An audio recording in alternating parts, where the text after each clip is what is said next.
Hello, everyone. Good afternoon. Uh, First of all, I would like to thank the organizers for having me here. And thank you for being here and listening to me rant about SiriKit. One public service announcement. Apparently downstairs there's going to be a concert right in the middle of the my talk. So let's try to make it really quick, and hopefully we'll end up with some music while I'm talking. So let that serenade you while I talk. Okay, so. I remember when I was sitting back home, I was watching the keynote, sitting on my couch, and then Apple was about to announce what all of us have been working for. Like, we have been waiting for it like for quite a while, or so we thought. And Apple was finally going to be releasing Siri Kid, maybe. So right there and then, I started thinking of all the possible situations where I could use and abuse Siri for my nefarious purposes. And I was thinking, wow, can you imagine being able to harness the power of such a powerful tool like Siri for applications? And a little bit of history here. Back in the day when Siri Kid was announced, I was working for a company that was called Brewbot. It will basically create a machine that will help you brew beer on your own, and you control the whole process from your phone, which was an amazing concept and a really ambitious one as well. So if you didn't know, making beer is really hands-on process, and the whole premise of Brewbot at the time was to make the process hands-on. They wanted you to brew beer and not like feel like you were putting a Keurig cup and just put in a button and then beer comes out of the other end. So a little bit of brewing class here. There's a point which is kind of polarizing in the brewing community where you need to steer the mash. So basically that means that you need a paddle and then you steer the mash because it needs to settle, otherwise you'll have like really weird situations going on, the flavor is going to taste horrible. Okay, so you can imagine how when you have your phone controlling the whole process and you have to steer the mash, you're probably going to put it on top of the Brewbot in our case.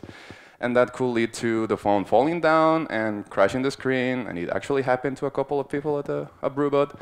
Or it could dive directly into the mash, so it will turn into a brick, and the worst part is it will ruin your brew. So I was thinking maybe it would be possible to just sit there and, for the sake of for simplicity's purpose, I'm going to say Yo Siri because I don't want to activate your devices. So imagine that you are steering the mash and you say like, Yo Siri, start brewing false bottom girls, which is a recipe. It will start the process, it will start heating the water, and you'll be ready. And when you need to steer the mash, you'll receive a push notification. You'll go, you open, you steer the mash, and they will say, Yo Siri, continue. Nice and easy, right? Except that, keep in mind that all of those thoughts are happening in my head just from the minute that Apple says, we're releasing Siri Kid, and when they're saying, but it's limited to a bunch of applications, right? So I feel devastated. I mean, I kind of understand the reasoning behind it. I mean, Apple just wants to give us a little bit of a taste of what Siri Kid can do, so we can start building applications for Siri Kid, set up kind of like a standard, and then when every single one of us is kind of like in a place where we know how to develop applications for Siri Kid, they're going to release the power to us. Or so I hope. So at this point, I had like two possible scenarios. One was I could just give up, and I mean, like, none of my crazy ideas will be possible, which I kind of did. Or maybe you could hack around Siri Kid in a way. So in order to check if something is hackable, you first need to understand how it works, so that you know exactly how to hack it or how to circumvent its own limitations. So how does it work? Okay, first is the boring, simple, and easy part, which is you go to your project, you configure it to set up the capabilities for Siri Kid, you get Siri Kid enabled, Xcode will do its magic with entitlements, and boom, you have Siri Kid enabled. So nice and easy. But how do you actually make Siri interact with your own application? With app extensions.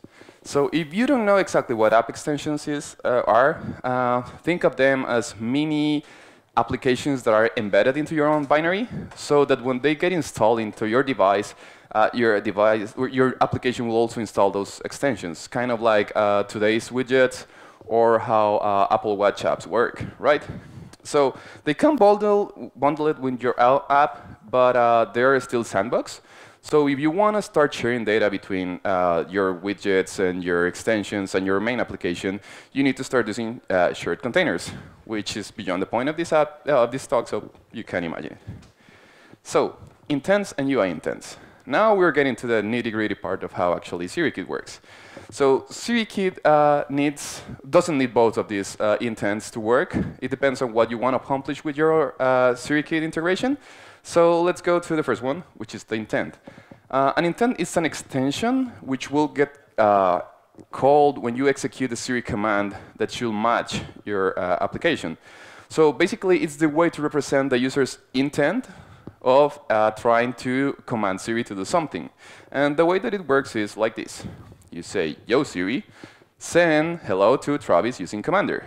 So you can see how I have highlighted some of the keywords in here. So first of all, we're obviously launching Siri by calling yo Siri. Then we're telling it to send something, which basically will narrow down the scope of apps that can actually reply to this request, because you're saying send something, which for Siri, it's kind of like a keyword for it's a messages app. Okay? Then we have the hello, which is pretty much the context or the action or the text that we want to pass to our contact. Travis, in this case, is the recipient, which is not required. Neither the text or the recipient are required when you're executing the command. And using Commander, which is pretty much you're telling it which application you want to use to handle the intent. So with all this information, Siri can actually deconstruct the phrase into type, which is a message app, recipient, which in this case is Travis, content, hello, and the application is Commander. Now, with all this information, Siri can now know who to call. It obviously knows that it needs to call your application called Commander, and then it will send up all the data. So you can actually look up for the recipient in your own code, or in our case, to piggyback into it and try to parse it ourselves, and decide if the application can handle or not that intent. So if you remember that I told you that there were two intents, there's like the intent and the UI intent. So the UI intent is the one that gives visual feedback to the user. So for example, if you say, yo Siri, bring me an Uber or something like that, call me an Uber, you will get a map. That's part of the UI intent. It can be as complex as a map or as simple as just a regular view with a cat smiling. It's up to you. And this is the one that's kind of like the most important one for the hack project that I had in mind. So it could look like this. You can see how beautiful UI I have made in here. And there are three things that you could take away from this screenshot. Well, the first one is Travis, which is it comes up again from my slides. So for the longest time, I've always wanted to trigger builds either from my watch or from my voice or whatever other means that it doesn't involve going to a website or pushing a commit. Why? No idea. I just wanted to do it. Like, is there? There must be a way. So I wanted to hack Siri to communicate with Travis. The second takeaway from this picture is that from what I told you before, you can infer that the app that we'll be working on is called Commander. And the third and most important one is how beautiful this UI is. No, I'm kidding. The most important one is the two at the bottom of the screenshot. You can see how I said send a message to Travis. But in here it says to Charlie's. That's a different recipient. So it might indicate that there's an error in our parsing logic, or maybe it isn't. Pretty much what this screenshot is telling us is that you can actually tweak the data and abuse Siri to receive whatever you want as your recipient, and then inside of your own app, do whatever logic you need, and pass that back as the visual feedback to the user. So this could mean that maybe we can actually take advantage of Siri.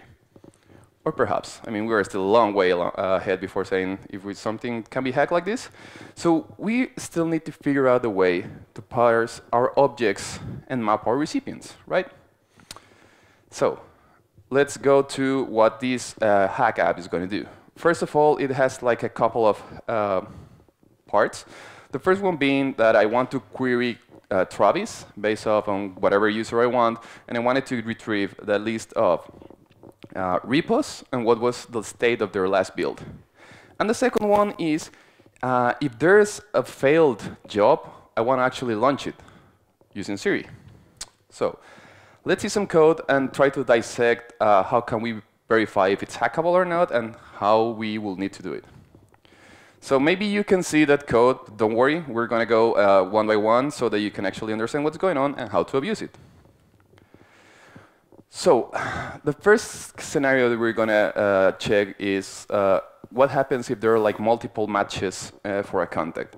So for example, let's say that you have Alex Diaz and Alex Rodriguez, I don't know, in your contacts, and you start like send a message to Alex. So Siri is going to look at your contacts. It's going to say like, I have 2 matches, and it's going to tell you which ones you want. So maybe we could piggyback on this feedback information thing and use that to actually detect the repos and showcase the information that the user might want to see. Because originally, what I wanted to do was actually create a view that was kind of like a table view so that you could tell, yo Siri, send Travis a message with the status, and it will retrieve the list of repos and with a emoticon or something like that, or an emoji, telling you the state of the build. The problem is that the way that SiriKit works is that you need to register the intent that is going to be used in the UI. And apparently, on messages, you can only provide user feedback with UI feedback for the send message. So if you try to actually execute a UI intent for the, I don't know, let's say the response or search for unread messages or stuff like that, it will fail. It will tell you, it will show a weird warning on your log. And if you Google it, it doesn't make any sense. Nobody knows what it is, but it's basically that you can actually add a UI to that. So we need to actually figure out a way to circumvent it. And so calling Travis. So for the first part, I thought about maybe having a predefined contact that's called Travis, and then sending a command like fetch or status. So it should be easy. You will say send a message to Travis using commander. And that's all you need. And then actually Siri will do all the connections of the intents and will call actually your code, and then you'll be able to check if Travis is a valid recipient and if the action is actually valid. So confirming that command. In order for you to actually implement SiriKit, you need to adhere to a couple of protocols that are already predefined, kind of like send message, search for unread messages, confirm message. There's a bunch of them, and they differ depending on whether your application is a messages app, or if it's a fitness app, or if it's a maps application, and so on and so on. So confirming the command actually executes, in our case, it's going to actually execute the Travis API. So in here, we're going to say, like, send a command to Travis. Here, as you can see, we're going to ignore completely the user activity and the response. And on a comment, that's where we are actually going to call the API. In a real application, this is where you'll be actually sending the message. In our case, we're going to just be retrieving the data from Travis and storing it on a shared container. OK, verifying the commands. The problem that we have right now is that obviously SiriKit wasn't made to take custom commands inside of your applications. That's why we're actually hacking it. So right now we have a problem, and the problem is that Siri will send us everything as text because we're sending messages. So in order to actually resolve our commands, we need to verify if they are valid or not. So on top of that, you'll see that I created a pretty simple and basic, or maybe you can, because of the contrast. It's pretty basic and simple enum that has like a string type value assigned to it. And it says execute or status. So basically what we're going to do is, like you can see down, that I am actually extracting the command, then extracting the actual action. There's a pointer in this thing, maybe? Yeah. So in here, you can see that I am actually extracting the actual action by calling the initializer of my actions enum with the raw value that I am passing to Siri, and lowered case. So in this case, if I call execute, it will actually resolve into an instance, and then I can call completion. Or if I call status, it will also as well resolve into an action, and then I can call completion with a success. What happens if the user sends us an unsupported message? I can actually return that back to the user with feedback. Or if the user doesn't provide us with an action, I can actually request it from Siri. So how does that look? Here, the message that Siri is giving us is kind of misleading, because you're telling us, send a message to Miguel using commander. So if we, if we go back, Hello. Sorry, I think I'm losing. Yeah. So if we go back, you can see that I'm actually checking for Travis. And in this case, I'm trying to send a message to Miguel. So it's not hello. It's not a recognized recipient. So that's why it's failing. In here, you can see that we're trying to send a valid message to recipient. In this case, it's Travis, which is a valid recipient, but we're trying to send fail, which is an unrecognized action. So it's going to tell you that Commander doesn't support that. So we kind of like have everything nice and ready to put everything together and start hacking Siri. So we need to hit Travis API. We need to store the repos and their status, and there will be our contacts. We're going to store that into a shared container, because in case you want to actually support this doing it from the app. And this is where we want to give it like a visual feedback to the user by a custom UI intent. So the way it works is specifying the type of intent for which you want to support a UI. I think at this point I should just take off the mic. The way that we want it to work is we're going to actually retrieve all the repos from Travis API. We're going to store them into our shared container, and we're going to use them as our contacts. So that the next time that the user wants to actually send a message, we're going to fake like we have multiple matches for their recipient, and then we're going to show them in a UI. So a couple of slides away, we were going to say about like how we were going to store the repos in a shared container and stuff like that. I'm not going to show you that because it's beyond the scope of this talk. But yeah, pretty much the next time that the user wants to interact with our application, we're going to hijack the request, and then we're going to try to show it to the user. So how will that look? So here, this is where you are actually resolving the intent that the user is trying to pass from Siri. In here, we are going to check if the recipient count is 0. So this means that the user hasn't actually passed anything. So it's probably going to be something like, yo, Siri, send a message using Commander. No recipient is specified. So that will trigger this specific scenario. So in here, we should be reading from the database store that lists the repos on the statuses. And we should be creating the actual contact in here, showing it, well, depending on the state of the build, the icon, and then the name of the repo. So that way, when you call it, it will look like this. So you can say, send a message using Commander, and which one will actually tell you the list of the repos and their state. So that way, we can actually take advantage of Siri. It will actually generate a UI for us in a way that the user can actually see it and will be able to interact with him. And let's say that, for example, that we notice that RX core data failed. So we want to select that as our recipient. And then we can actually call a command that's, in this case, execute. And here you should be able to see the weird, horrible UI that I made. And then you confirm the message. And what that will do is we'll actually grab the RX core data name that we kind of like stored into the custom identifier of our contact. And then we'll use that to send it to Travis API, telling it to actually run again the job. So it's quite nice. It's quite easy, I guess. But it's horrible.